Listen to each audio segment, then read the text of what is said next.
Welcome, everybody, to another episode of Needs Some Introduction. I'm your host, Victor, and on this podcast, we're going week to week, introducing you all to something new to watch, along with some recommendations that tie into our current watch. In this episode, we will be continuing to talk about Welcome to Derry and many other things I have to talk to Darren about. Even though I put those convenient show notes in there, maybe that's a negative side of it. Don't just jump straight to the content. You miss all the great recommendations and a lot of fun stuff off the top, some news sometimes that I throw in there. So do listen to the top of the episode before you jump to your specific subsection. But we will be talking about Welcome to Derry and a bunch of other things. I definitely want to talk to you, Darren, about this week's episode of The Chair Company. I did want to get your opinion of it. Was this most recent episode of The Chair Company, first of all, curious to know where your wife is at this point, but I was really surprised a little bit that this show really felt like at this point that it wasn't necessarily going to be about anything really substantial, but this revelation here in this episode that he is in crisis, and it's not like people aren't aware of it. It's like they're treating him with kid gloves because this is obviously something that he's had episodes of this in the past. So what did you think about this pivot in the show, like making the perspective of, we've been so much in his perspective, and now suddenly having the perspective explicitly of his daughter, but just of his family in general, and then this flashback that gives you all this additional context too. Maybe the reason he's so crazy and people just allow him to be is because of who knows what kind of mental breakdown he had in the past. That's really interesting, isn't it? Yeah, it was teased earlier on in the series that he had this like tourism business or four-wheel drive, some kind of tour that he wanted to create, which was a spectacular disaster and just didn't work at all. And we see a little bit of it, and it's probably not because of the idea, it's just because of him. His execution, not the best. He almost kills this guy because he doesn't think he's getting enough of a reaction from him. Just because he doesn't get a smile from him. It's like, mate, some people don't smile too easily. Yeah, I watched this show and I just laugh, and me and my partner just look at each other and go, where is this coming from? Some of all the characters that just come in for like a split second are talking just super weird, or they're just this really oddball that character you'd find in a sketch show.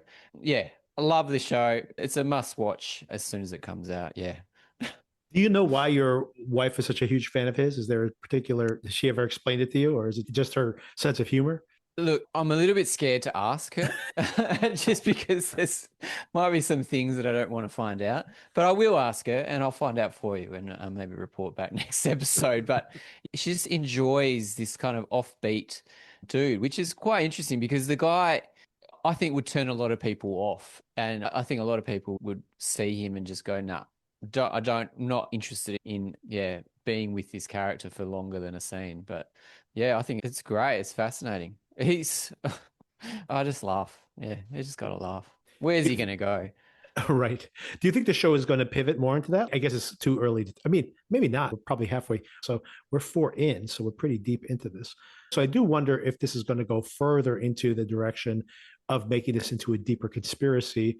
And maybe that's the other question I have for you. At this moment, do you think this is a conspiracy at all? Or do you think this is just like, these are just a bunch of losers that are doing this investigation because they have nothing else to do and they just want to have someone else to hang out with? What do you think? Well, he's really laid down his conspiracy theory to his daughter now. He's gone all the way, and she's told us openly at the same concerned. She is very concerned. She loves him and she supports him. Yeah.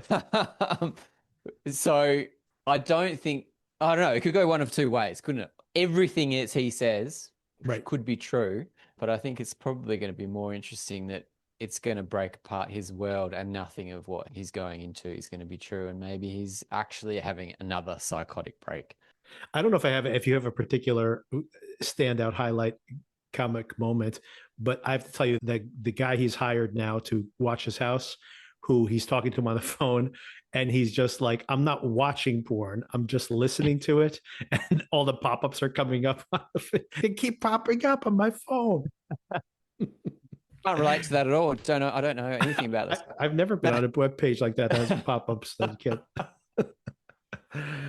You got to bookmark the good ones. So you got to remember where those are. Without the pop-ups.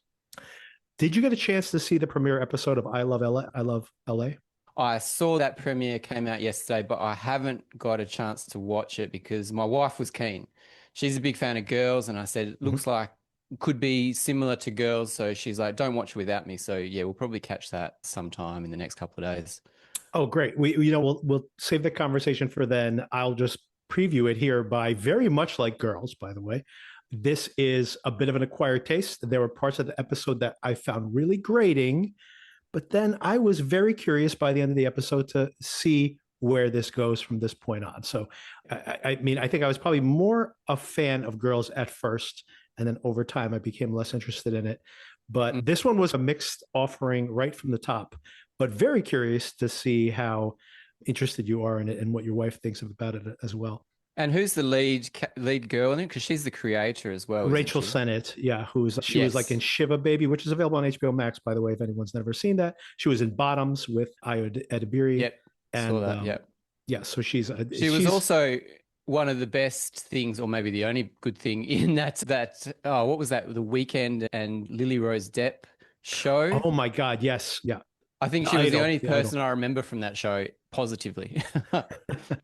I like what's her name too. The Idol. That's right. Remember her name? Yeah. What a train wreck. Have you seen the movie he made this year? Look, I've avoided everything from The Weekend after watching that series. I had to watch the whole thing for some reason because it was just, as you say, such a train wreck. And yeah, I haven't touched anything The Weekend. Can't listen to his music anymore since then. Oh wow, it's poisoned the well completely. Wow. Absolutely. The whatever the thing, Come Around Sundown or whatever the hell that new album is called. That movie as well, with Jenna Ortega, by the way, in it. And what that is a really, I don't know where it's streaming right now, but you should check it out because it's not a whole TV series. It's only like an hour and a half or so. But what an utter train wreck, but a fascinating one, especially following up on The Idol. Like in my review on Letterboxd, I was like, he learned nothing from his experience of The Idol. But I do recommend it as just like a true curio of one of the most famous musicians in the world, in a way, maybe accidentally sabotaging their career, but it's a truly fascinating disaster. Looks great though. Amazing. Looks great. Okay. Yeah, well, like The Idol looked great as well. And I mean, I liked what was going. No, I didn't like what was going on. I like the idea of it. Yes. Same. I like the idea of having a muse and being creative but what fascinating train wreck is the perfect way to describe that. I had to keep watching it every week. Absolutely. I had to keep watching. Yeah. Oh. And I had a really mixed experience with that show, by the way. Also, I was an apologist. I think I actually reviewed here on the podcast the first 4 episodes or so, was following it along because we really weren't covering anything else at the time. And I was an apologist for it at first. As bad as parts of it were, I did find what it was trying to do fascinating. But by the time I got to the end, I'm like, this thing has no idea of what it's trying to say or what it's trying to do. It was just a total fiasco by the end. But I was there in it. I was in there for the first half of it or so. And it looked great. Looked great. And some of the music was good too, by the way. It did. Yeah. The music was, I mean, it was the guy from Euphoria, Sam Levinson, I think, that did it with The Weekend. I don't know who's more responsible for that. But yeah, I mean, I really like parts of Euphoria are fantastic. Same, yeah. So I was looking forward to it. But I wonder what Sam Levinson is doing next. They're doing Euphoria season 3. It's in production, so it's coming very soon. Wow. I bet they have to back the money truck up to get Sydney Sweeney to get back on. All of them, right? All of them. A fortune I can't even imagine how much money they're spending on that season. Especially because they're all like 5 years older now. Are they still going to pretend they're in high school? They're all like 30. All right. First thing I wanted to talk about, Darren, we got a message from one of our listeners, Paul. Longtime listener, Paul, thank you so much for your support. He's also my QA guy. Like, I've posted some bad episodes with some bad audio. He immediately lets me know. So thank you again, Paul, for all your hard work and for being there from the very start. But he pointed out the fact very diligently that this is about 1 year. We're almost exactly a year into Darren being a co-host here, one of the co-hosts here on the podcast. And I just wanted to say, you know what? I've never taken the time to say thank you, Darren, for these conversations. Well, that's very kind of you, Victor, and thanks, Paul. I've really enjoyed having a chat to you each week. And yeah, hopefully I have been adding something interesting Absolutely. or Yeah. funny or something to talk about, because yeah, I really enjoyed having chats about movies and TV. And it's fantastic that anybody wants to listen to us. My wife is constantly amazed. Second little news here item at the top. We just talked about House of Dynamite last week, and it was in the news because first the White House kind of spoke out and said, no, that's not exactly how it is. And the creators of the film pushed back a little bit, saying, well, that kind of is how it is, especially with this like hitting a bullet with a bullet and the statistics on that. So there was a little, agree to disagree type tit for tat. But more importantly, the very next day after that, both Trump and Putin announced that they were going to start doing live nuclear testing again, everybody. I guess no one has learned anything from seeing this movie at all. Isn't that incredible? You can see some people watching that movie and going, yes, that's exactly what we need to do, is Exactly. beef up our weapons so that we have more than one bullet to hit this bullet. We've got multiple. Yeah, incredible. Where are they going to do it? Are we going to bomb the South? That is a great question. I mean, are they going to do this in the Midwest? I mean, like I should say the desert again. I mean, people live there now, so I'm not sure where they're going to plan to do this, but who knows? Or you're right, out at sea perhaps is another way. Yeah, I mean, I think Bikini Atoll was popular way back then, which is not too far from Australia. Yeah, so I don't know if that's with China building all their little islands in the South China Sea and making islands out of reef. Yeah, I don't think you can go anywhere near there. You might have some really spectacular sunsets, though. All right, next little bit of news was that Welcome to Derry premiered last week, and HBO was very, sometimes they don't announce all the ratings information right away, but this had 5.7 million views in its first 3 days.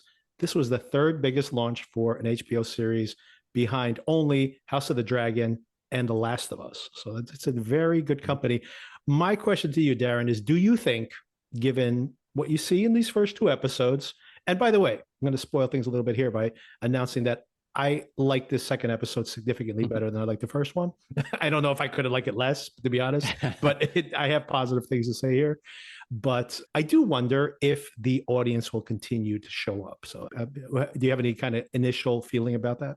I'm looking, it's 8 episodes long, and this episode was over an hour long, which I was a little bit apprehensive sitting down to start watching it. But I agree, this episode was a lot better than the first one, and I actually really enjoyed it. And a lot of things are coming. Maybe this could have been the first episode, because it focused on a few things that you can really grab hold of that are going to continue throughout the series.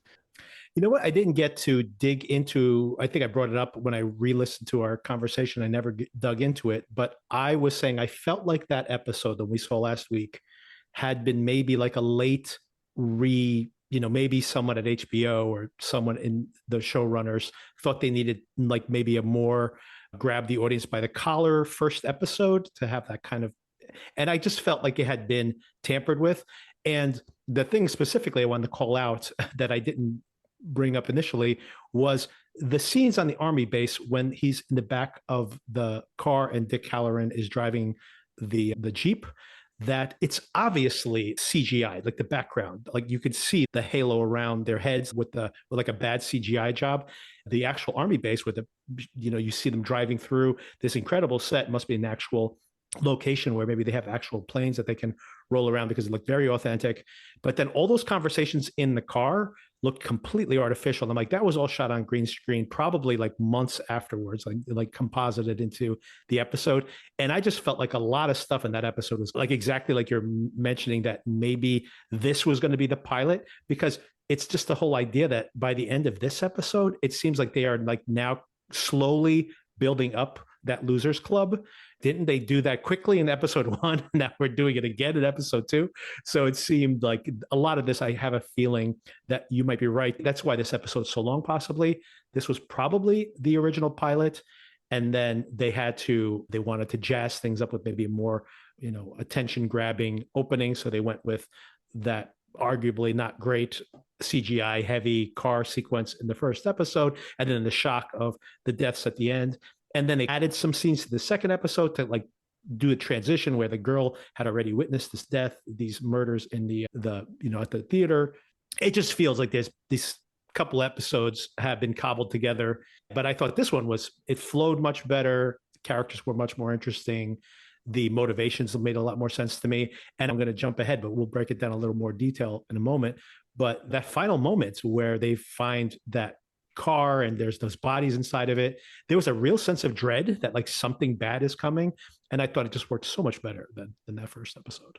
Yep, agree with everything. And just the fact that the Hanlin family, Yeah. I mean, obviously he needed to come to the town first before his wife and son, but the entry of the wife really brought this energy and this fresh perspective on Derry that I was really interested in. And it felt like that was the start of the story to me. Yeah, absolutely. And I think we're on the same page there. And I'm pretty sure that, like you touched on already, that this may very well have been the pilot, or a version of this script was the pilot, and they, refactor things late in the production. But hopefully this gets a little more confident footing. I feel much better about it now than I did after the first episode. As you say, you couldn't feel much worse. Exactly. Even the performances of the kids seemed a lot absolutely. more even and a lot more, you could just go with them more rather than those kids that got murdered last week. A lot of those performances were all over the place and you just couldn't latch onto them. That's a big digression. We got a lot of my commentary in there already, but there's a few more things I wanted to circle back to before we go fully into the Derry conversation. One more thing about Derry is that apparently HBO has now, I guess because of those big premiere numbers, they have confidently renewed it for the full 3-season arc, that one that goes backwards to 1908. So it looks like they are, I mean, I guess they figure even if they lose some of the audience that they're going to invest in this 3-season cycle. So it'll be interesting to see. It'd be very interesting if they can get another season in before next Halloween, because then if they could do something around Halloween every year, that would probably be pretty good marketing for them. Okay, a couple of things. For Halloween, my wife and I watched Weapons. I only meant to play her the first scene of Weapons, but she got sucked into it immediately because it's such a great opening sequence to that film. And the reason I want to bring it up is because I think your wife had the same experience. But not only that, we had another friend who just watched it recently, also a big horror fan, and had the same exact reaction as my wife, saying that she loved the movie until the ending. They're like, what? And my other friend, who's a big horror fan, also had the same reaction just this past weekend. And I was a little surprised because I had thought that in the movie theater, that ending worked like gangbusters. People were like pumping their fists in the air. It was so exciting. All that is to say that I thought the ending worked really well, but maybe part of that was the audience reactions. First of all, did you have the same experience with your wife? And second of all, can you think of another example of something that like worked much better in a theater than worked later at home? That is an interesting question. Yes, I watched it at home with my wife, and she, again, like your wife, was sucked into the story. The way that it's portrayed is so good, the way it's laid out with breadcrumbs as you follow all the different characters. And by the end, she did say it was stupid. It was dumb. She wasn't on board with the ending, and she wasn't on board with more of the supernatural elements as a solution to the mystery. Now, what's better in the cinema than at home? Well, I mean, the first thing that comes to mind is Saving Private Ryan, which you had to see in a cinema. I think I saw it a couple of times. The first time it was just that visceral horror. And the second time I really tried to break it down to see how he managed to lay out the film like that. And I don't think I've ever seen it at home. And I don't think it's the type of movie that you really could see at home.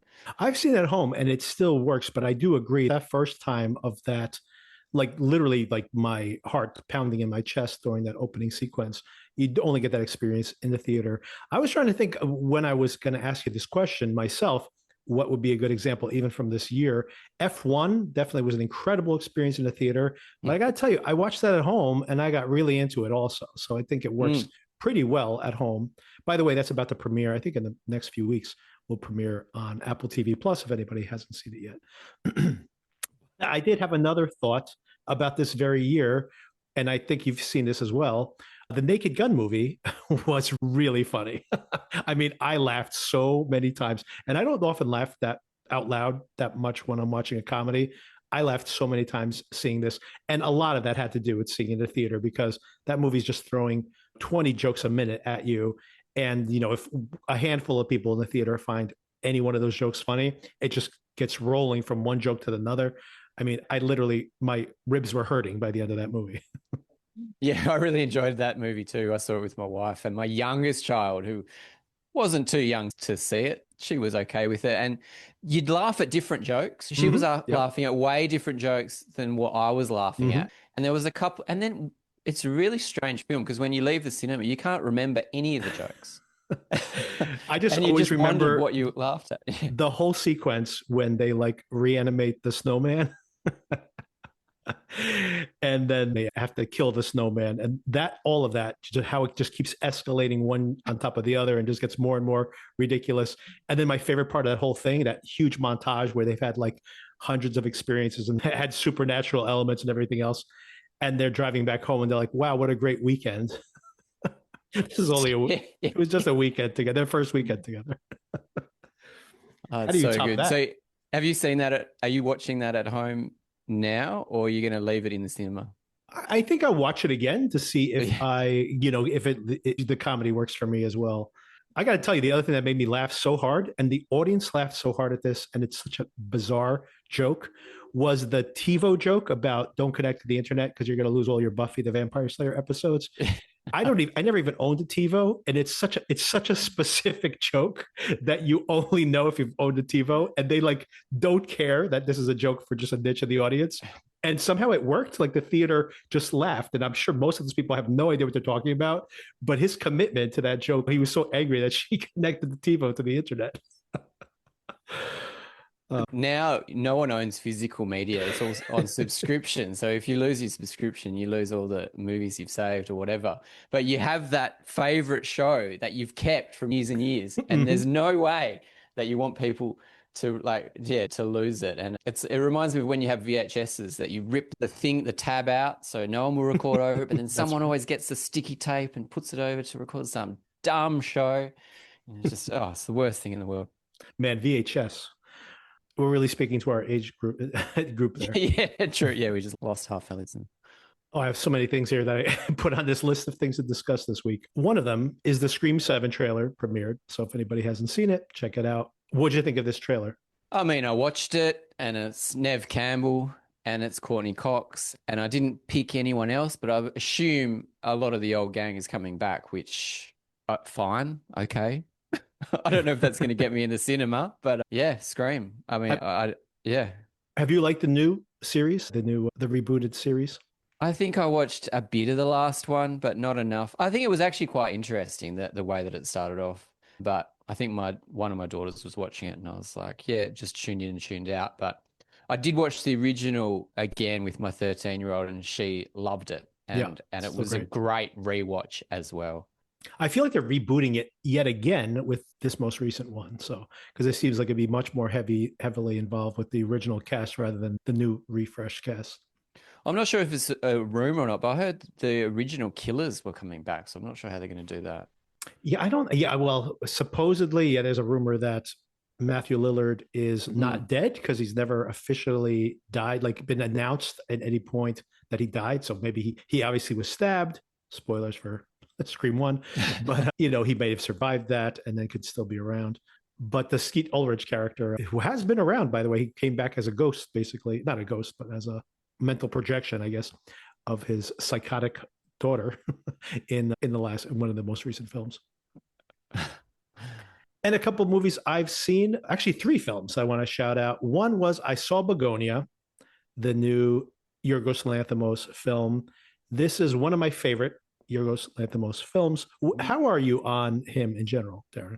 I liked Poor Things. My wife loved Poor Things. She was all about it, and she went to see it a second time with me. It was fine. It was good film. The favorite kind of lost me. I really liked The Killing of a Sacred Deer because it was just so awful, and I really enjoyed just that awful premise of it. Is just really got me thinking. And The Lobster was a fun movie as well. So yeah, mostly positive on old Yorgos. I'm very mixed on him. I like my favorite of his is The Lobster. I think that's one interesting thing about him is that I think most people have very varying opinions on his films. The Kinds of Kindness, his most recent film, which is like an anthology, I thought was terrible. And I thought Poor Things also was a little overpraised. Also, I'd read the book. I think the book is much better than the film. It's very different also. So, and I'm not even saying that he should have been a straight adaptation of the book. I don't think that's not Yorgos material, the version of the book that I was more interested in seeing. But I thought the film was okay. I thought it was a little overpraised and a little. I started getting tired of his technique, and I think that it's such a corrective Begonia because it's shot in a very naturalistic way, and it's very much like Eddington. By the way, Ari Aster, who obviously did Eddington, actually is the originator of Begonia. Brought the script to the writer who also wrote The Menu, was also one of the writers on Succession. And then they brought in, I think Ari Aster maybe wanted to direct at some point, but then they brought in Yorgos instead. And Yorgos changed the script a little bit more, as he's wont to do. But I really like the fact that he grounds this thing. It goes crazy. It's like a very over-the-top, intriguing premise, which I'm not going to break down now because maybe I'll have a full conversation about it once you get a chance to see it. But I really liked it. It worked really well for me. And it's an interesting pairing to Eddington, by the way, and maybe even like One Battle After Another. There's a bunch of films this year that kind of touch on similar themes. And one last thing I'll bring up is that it is a very faithful adaptation of that South Korean film I mentioned, Save the Green Planet. So you probably, and I think it's better than Save the Green Planet, by the way. So you maybe not want to, last week I was like, hey, if you want to do some homework, you guys can watch it. It's pretty easy to watch. I would say that the plot points are so similar. It really is a spoiler to watch that one versus this one. It's not like a loose adaptation. Like a lot of the things that happen, all the twists are identical. So I would say watch this one. It's the better version. And then eventually, when you've forgotten this one a little bit, go back and check out the original South Korean. I also saw Frankenstein, which we will be discussing next week because it's premiering on Netflix. And I had very mixed opinions about this film as well. Can't wait to discuss it with you because there are things, this is very much like a Yorgos film as well. There are things that worked really well, things that didn't work well at all. And I'm very curious to see how this lands for you. What is your relationship with Del Toro? I love him. A bit mixed on some of his movies, but I just love the character. I completely agree. I wish I liked his films as much as I like hearing him talk about his films. Yeah, but I think, what's the film? Pan's Labyrinth is fantastic. I mean, it's probably one of my top 5 movies of all time. Yeah. I've watched that movie so many times and I love it to death. I also love The Devil's Backbone, which I think the movie just preceding that one. And what else? The Shape of Water. I thought it was a great film. Nothing over the top. I can't believe it won a Best Picture Oscar. And the other one, which is terrible, which has Bradley Cooper in it, and it's Nightmare Alley. 3 hours long. Nightmare Alley. Yeah, fascinating, but I didn't like it at all. But I still wanted to watch the whole thing. I have very similar to you. Pan's Labyrinth was on my decade list. It was one of my favorite films of the decade. It's decade. Definitely the high point for me in all of his films. I like Hellboy. I liked Hellboy 2 even more than Hellboy. But all those films are like, I liked it. Like Shape of Water, I liked it.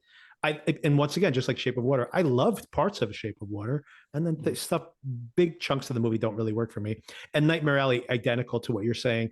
I love the performances. I love the design. I loved some of the individual scenes and like the tension between those characters and the con game that they're playing. And like, there's a lot of interesting subtext in there, but the film itself is just so like well designed, but just like blah, it didn't really work for me. And a lot of films leave me a little cold. They're maybe a little too designed, and maybe that's what I like, that as technically, beautiful and designed as all the decisions are in the Pan's Labyrinth film. It doesn't feel impersonal in the way that like Crimson Peak, another film that just doesn't work for me at all. Again, incredible design work, but I'm just like, it just doesn't work. Yeah, I'm really looking forward to Frankenstein. I've heard a lot of good things about it. I'm just hope it's more, Pan's Labyrinth than Nightmare Alley. It really is a mix of all his films up until this point. There's a little bit of Nightmare Alley in there actually, but very little. It's more like there's a lot of the Frankenstein, basically the Frankenstein metaphor has been in so many of his films before. And there's a lot of that. And there's also like the tragic romance and that you've seen in some of his other films as well. So it's a mix of things. And I'm very curious to get your take on it. And like I mentioned, we'll be discussing it in our next week when we regroup. Before then, though, Darren, we have on the podcast, we will be covering Pluribus. Are you looking forward to this one? This is the new Apple TV sci-fi thriller, possibly. Who knows? Yeah, exactly. Film. The answer is yes. Series, I should say. The answer is yes. It's Vince Gilligan. Yes. Right. You're burying the lead. Right. It's Vince Gilligan from Breaking Bad and Better Call Saul, which are both 5-star TV series. Almost every season is just must watch. And Better Call Saul was so good because it introduced Rhea Seehorn, of course, to the world. I've never seen her in anything else, and she was absolute star of the show. I thought almost over Bob Odenkirk and the other guy from Spinal Tap. I forgot his name, but he was excellent in that Better Call Saul series. Chuck. Yeah, so yes, the actor's name now. Michael McKean. McKean, yes, Michael McKean. Yeah, so good. I have nightmares about his character. It's just, wow. I still do. So yeah, very keen to see Pluribus. Have no idea what it's about, and to see Rhea Seehorn as the actual star is going to be fascinating. Yeah. Interesting, by the way, that a little information about that series that's been leaked out. Now they have a full trailer now, and the basic premise of the show is that I think from what they're showing there, that they have come up with a drug, but that this information has come from the far reaches of space. They've gotten like some kind of space message that has allowed them to manufacture a drug, and this drug basically makes everybody at peace and harmony, and everybody on Earth now has basically no more depression, no more anger, no more fights. Everything is ideal, except for Rhea Seehorn's character, who she is still miserable for some reason, the most miserable person in the world, and the only remaining miserable person in the world. And of course, I guess that from the little bit that they show of the plot in the story, she is like a celebrity. Like they literally are flying her to Washington, D.C. to figure out why is she different, and can they fix her? Can they make her happy too? Of course, she doesn't want that to happen. She wants to keep being the person she is. And I think that what he's trying to ask in this series, which is already renewed for a second season, by the way, there's a really interesting New York Times article that basically saying that this is a huge show. They spent hundreds of millions of dollars. They got a 2-season renewal up front from Apple, and that Gilligan doesn't care basically if this is a hit or not. I'm sure he doesn't not want it to be a hit, but the New York Times is basically saying when you're looking at all these streamers cost cutting and just the way the marketplace is changing and how the audience is shifting, we are never going to see a show like this big again in our lifetimes. So it could be like a true, like an end of an era in a way. So I'm really excited about this series. And I love these kind of, Black Mirror-esque or Twilight Zone-esque type ruminations on, what would happen if all of a sudden you could have everything you wanted, and, what do you lose and what do you sacrifice in being able to do that?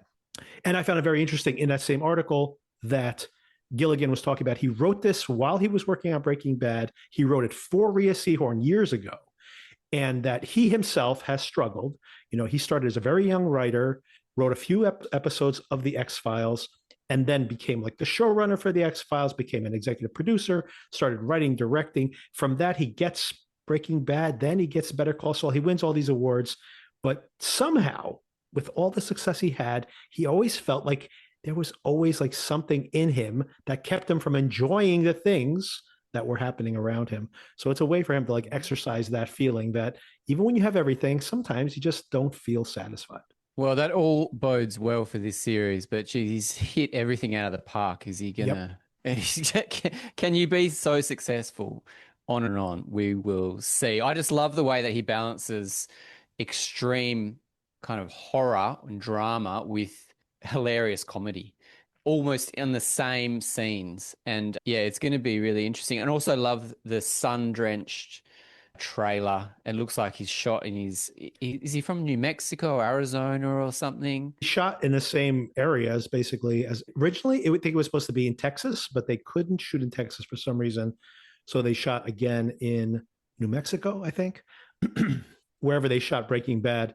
And he mentioned in that same article how they very intentionally, it's funny that he says this, they very intentionally did not use the same locations they used before because they didn't want it to feel too similar to how it was in the previous series. But like you said, I don't know. When I look at those trailers, that looks very familiar to me. Yeah, for sure. Could be in the same universe. All right. So we will also get, or I should say, when we regroup, I'll get your opinion of those first 2 episodes. We get 2 episodes this week, by the way, and that premieres Thursday night into Friday for anybody out there who's curious in that usual Friday premiere slot for Apple TV. So check it out. I also, we're not going to have time to talk about this, but I'll have to put it in a separate episode. But speaking of Apple TV, a whole bunch of this stuff is premiering recently. Slow Horses wrapped up. There's a new series, a spy series from, or I guess private detective series from the same writer, McCarran, of the Slow Horses, which I thought was very good, the premiere 2 episodes. So anyway, way too much to talk about right now. There's a lot of really exciting stuff out there. I will have to publish that all in a separate episode. Yeah, and Mr. Scorsese's there waiting for me to watch as well. Oh my God. I thank you so much for bringing that up. That was one of my recommendations I wanted to throw in here as well. 5 hours long. It is not enough time, and it's so thorough. It starts like with his birth to the current moment, and still it's a 5 hours, and it feels like he's barely touching the surface, and it is excellent. It's really a fantastic way to spend. I mean, it just flies by. If you're a Scorsese fan, these 5 hours are going to feel like 2.5 hours, and you're going to feel like that's it. I need a 12-hour version of this series, and he deserves it, by the way. Incredible. But yeah, absolutely check it really out. Looking forward to Fantastic. Definitely check it out. All right. So, Darren, we get to Derry episode 2. This is The Thing in the Dark is what it's called. So a few interesting things here, like just to circle back for where we left off last week. The focus has shifted from this, what we assumed we were going to get in episode 1, like the rug pull here that you think, oh, we're going to see same basic story structure as the It film, where you have the Losers Club being created. Instead, they all get massacred. Practically all of them get massacred. But the survivors of that attack do seem like they are now starting to form yet another losers group, I should say. We have Ronnie, who is the daughter of the projectionist, I think, at the movie theater, who has this whole thing being pinned on him as part of the storyline here. Will is the Hanlin son, who the Hanlins have really become the focus of the story at this particular moment. And of course, this boy will eventually grow up to be the father of Mike Hanlin, who of course is in the It novel and in the It movies as well, in 28 years later. And of course, Will is now becoming friends with Rich, who is bullied as well. He's short and he's Cuban. And of course, this is 1962. Cuban Missile Crisis is looming. So I'm sure they will find a reason to beat up poor little Rich. But it seems like Rich is also going to become part of this Losers Club. And then we have Lily. What'd you think about Lily? We mentioned that we didn't really think this actress didn't really relate to her character. What'd you think about her performance this week? She's the main girl, isn't she? Yeah. She was much better, I thought. Yeah. I do like the Cuban boy. Was he in the hallway when talking? Yes. Yeah, he was great character.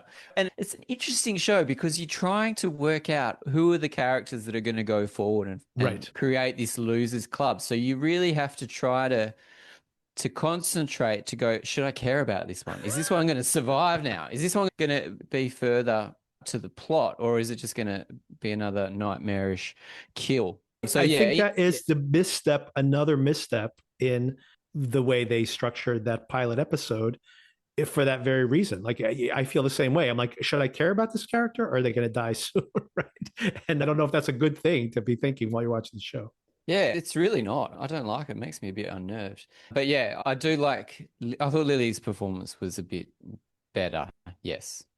I agree. And that could also be because of the amount of time, perhaps, to shoot. Once again, I think if that pilot episode was actually shot after the fact, maybe there was enough time to, spend enough time with the actors to make all those scenes work. Because I didn't think anybody really gave a really strong performance last week, to be honest. My other question to you is, what did you think of Marge? This is the character that we both agreed was our favorite character last week. What do you think about her? But what do you think, more importantly, there's something very interesting in her dynamic here where she's trying to ingratiate herself with the popular girls, the Heathers or the mean girls in the group. And there's one particular one, the Queen Bee, who everyone kind of defers to. But you see her like laughing at Marge, but then when Marge goes a little over the top or gets a little too much attention, she immediately smacks her down. What do you think they're setting up with that dynamic? I think it's a great dynamic. Mean Girls is a great film. And the Mean Girls, the musical film, is one of my favorites. My daughter showed me that and I was like, oh, I'm not watching another Mean Girls. She showed it. I was like, that's even better than the original. So yeah, I'm always fascinated in this dynamic between teenage girls. I've got a 13-year-old and she comes home and says the most wildest things about her friends or what she's done to her friends or what her friends have done to her. By the next day, it's all over. They're back to square one. So yeah, always interested in the way that teenage girls treat each other. I don't think there's anything crueler. So yeah, I can really see Marge just straddling that knife on being too dorky for them and just not cool enough. She's never going to be cool enough for this group, but I think she's just hanging on. And the fact that she is into or has sympathy for the Lily character, she can't help herself. Right. Yeah, and it's once again, she's one of the most interesting characters here, and it's very relatable.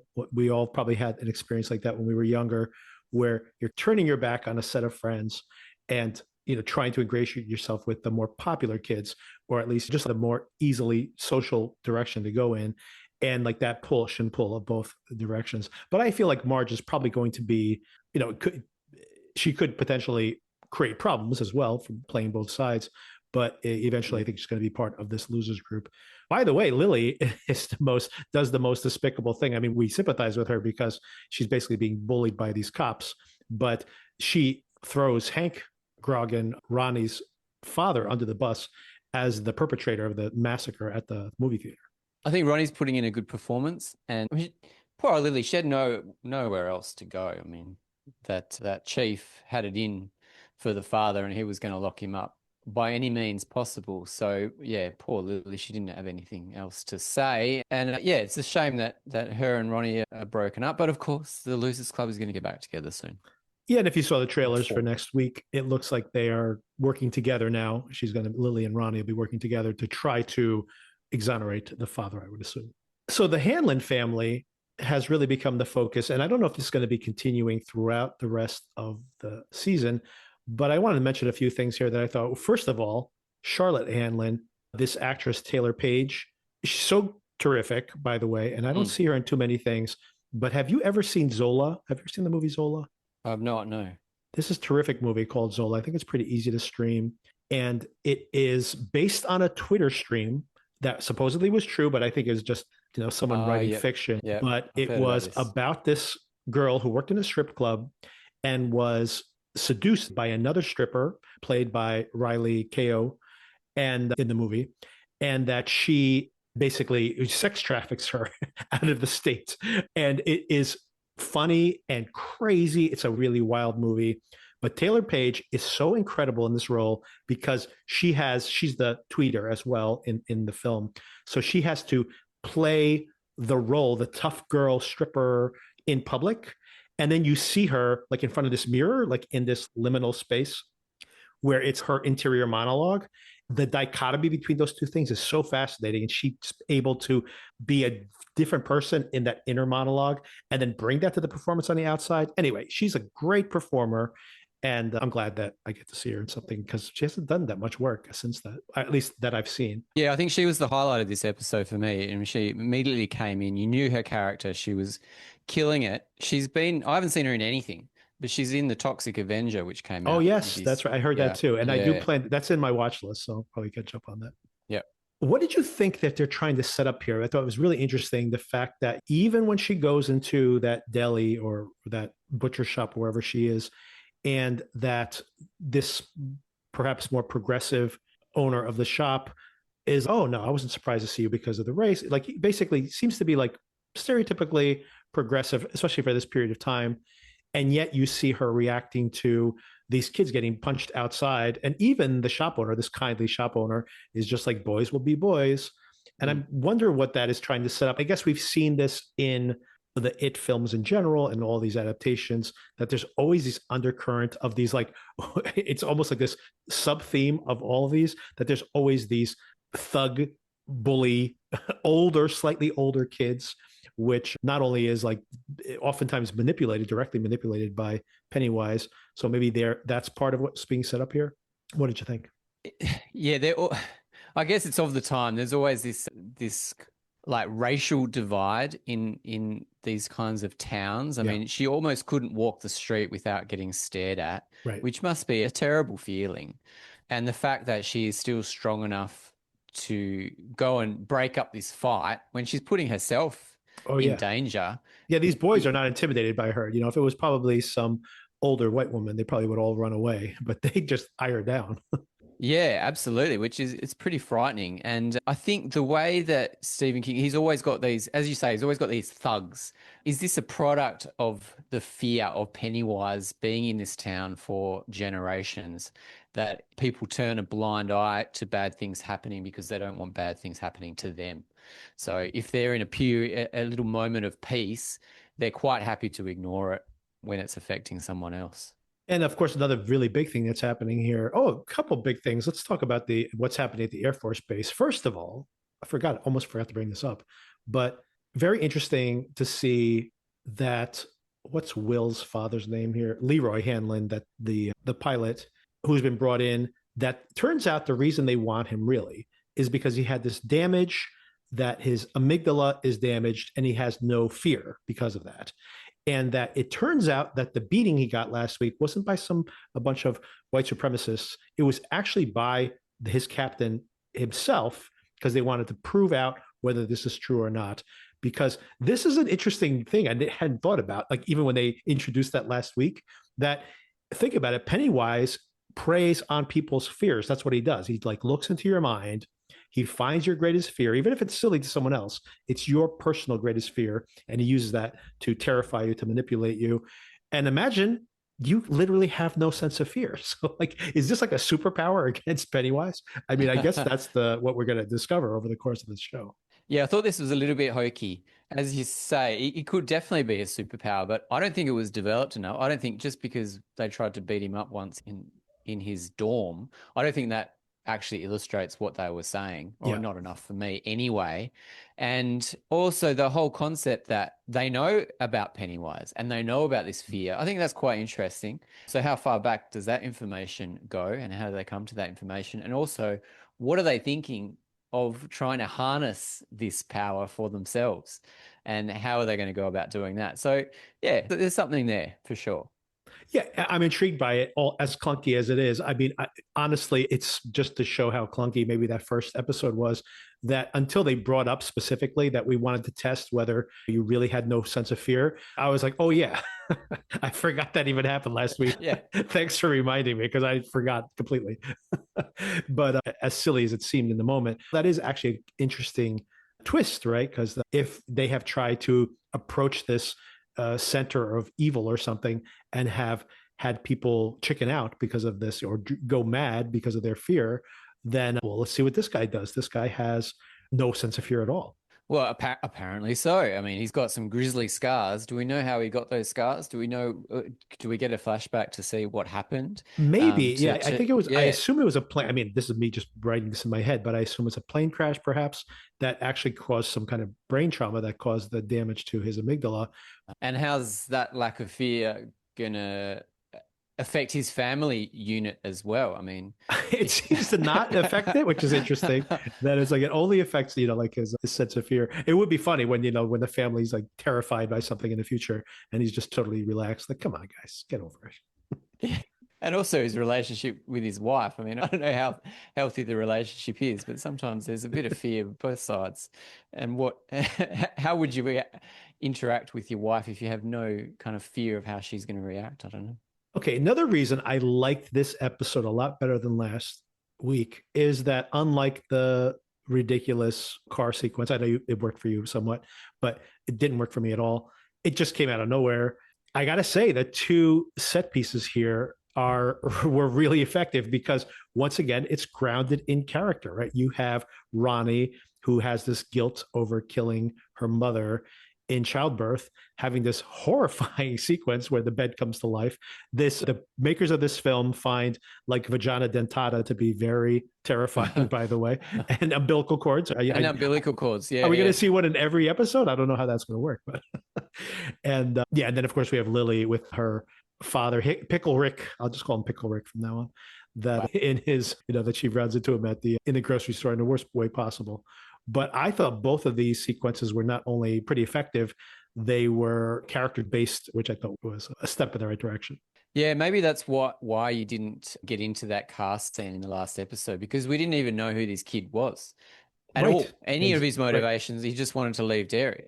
And he sucks on a pacifier, so then he gets attacked by like some baby demon. I'm like, what is going on here? At least here, we have this direct correlation. Obviously, Lily haunted by the death of her dad, and then Ronnie having this guilt over the death of her mom. That makes sense to me. And by the way, very in keeping with the It books, again, that it's very much preying on your particular psychology, right? I liked it. Yeah, I liked it. I still don't find them scary. No, they're not scary. But, True. Which I think is a problem. Yes. But yeah, interesting. I think I like Pickle Rick more. I mean, that's just a shocking image, old Pickle Rick, especially when the other parts of the jars fall and one's got a hand and one's got a heart, and oh man, that's full on. But I got to tell you, too much CGI. And I do recommend, if people have not seen this, you have to see the behind the scenes, like the little featurette at the end, the pickled father sequence.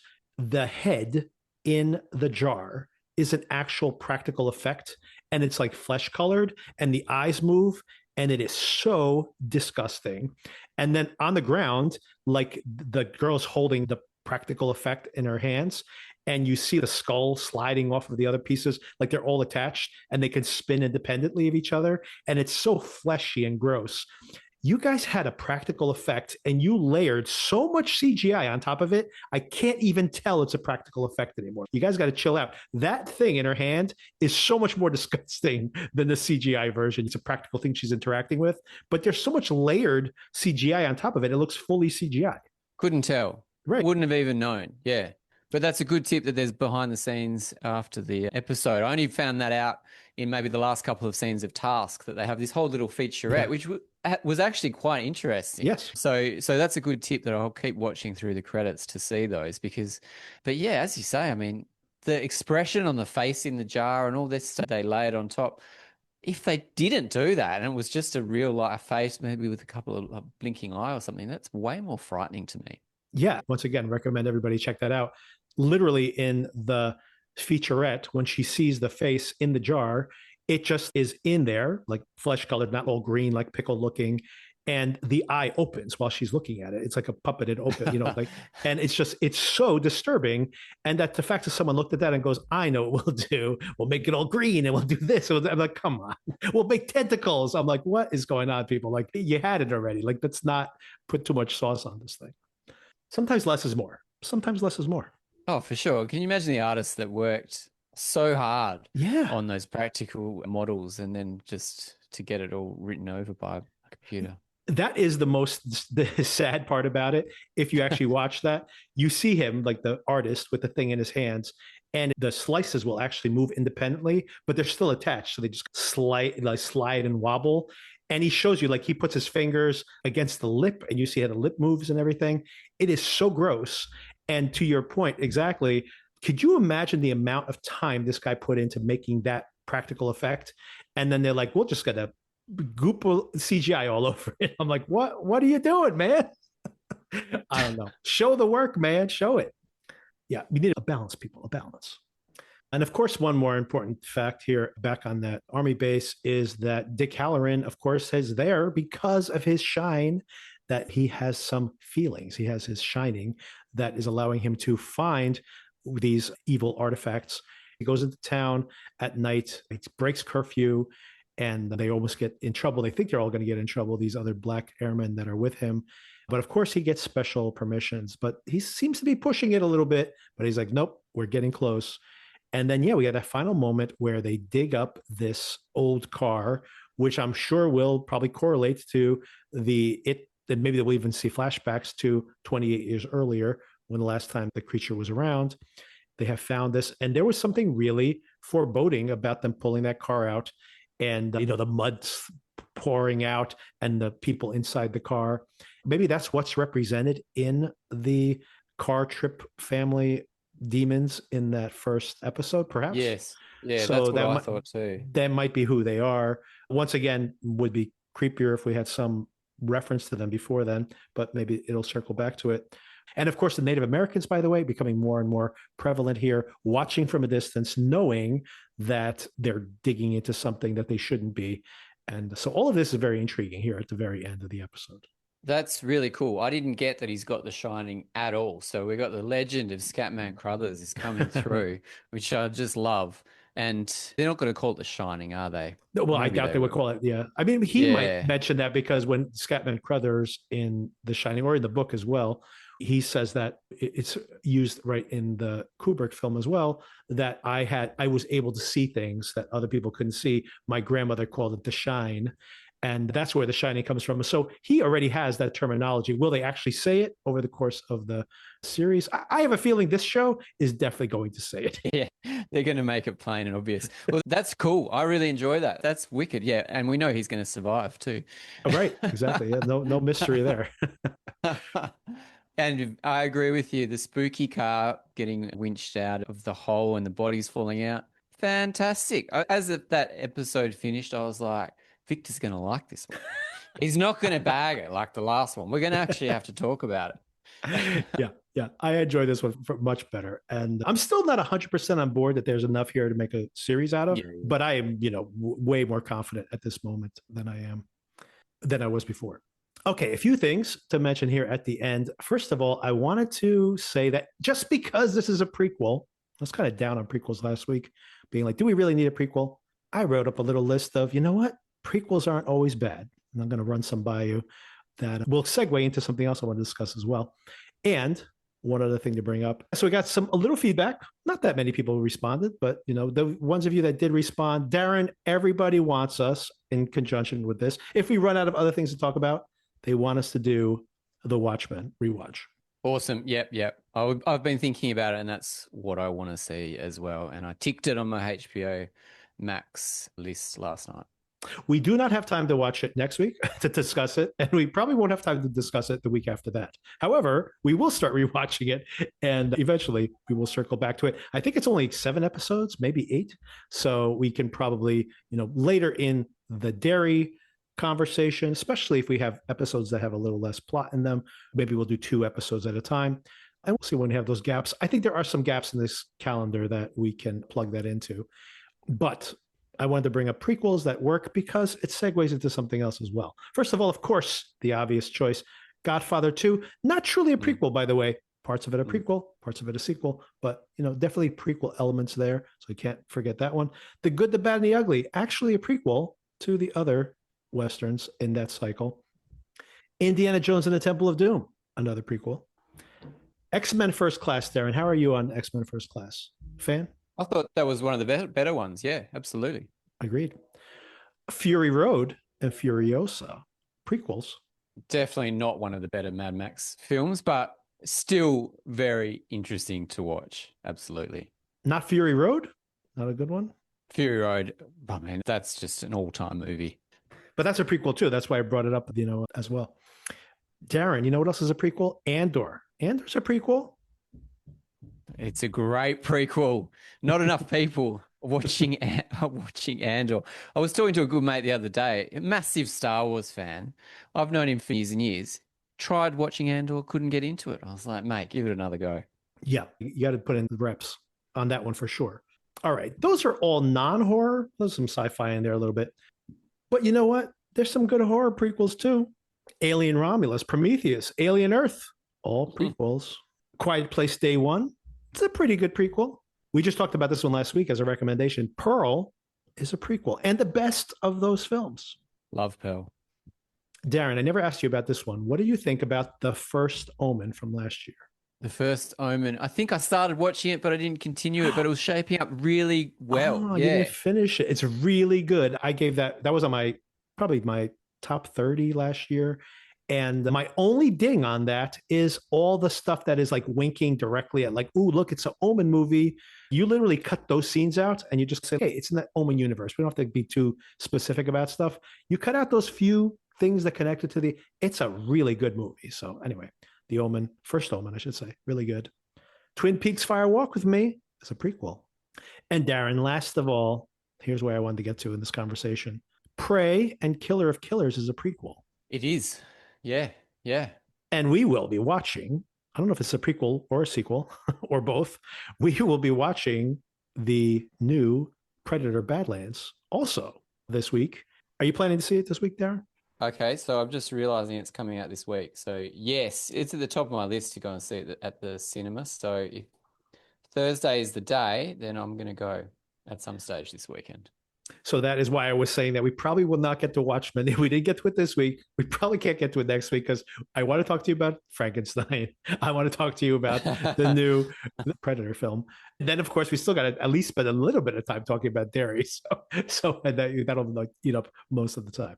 Well, after the desert, we finally see an oasis. So yeah, there we go. I know, right? And by the way, Netflix, we had the House of Dynamite last week. And then they had, oh my God, did you see Ballad of a Small Player this week? I have not seen it. I've heard mixed things about it. It looks great. It is terrible and really disappointing because I actually like both of Berger's last two films, Conclave and All Quiet on the Western Front. And yeah, this was it's like a perfume commercial. It looks incredible, but you know where the story is going after 15 minutes. And then it drags on for another hour and change. And yeah, it didn't really work for me. But anyway, it was theoretically a big deal. And of course, now we have Frankenstein this week. And, we have the Knives Out film coming out in December. But in between there, almost every week, they have something that could be an awards conversation or just like a big release. And it's just incredible. Like it's every week they have a big premiere. So all of that's going to be plugging up our coverage here for the rest of the year. Yep, that's good news. Plenty to talk about. Exactly. Pluribus. Yeah. Sorry to interrupt. Are you and Sona doing recaps of Pluribus? We are, yes. So we will be doing recaps on Fridays, I believe. We expect to have those episodes on Friday afternoons, hopefully, if all goes to plan. Good. It'll be good to listen to a companion piece while watching that show. Yeah, I guess I buried the lead on that one. We will definitely be covering it here on the podcast in a separate episode. But I'm sure Darren will be discussing it as well. So we'll have lots to talk about. And if you guys have time on that agenda of things to watch, do start rewatching Watchmen because we'll be discussing it here as well. Great. That sounds like a plan. All right, Darren. Thanks again for the conversation. Cheers, Victor. Thanks so much.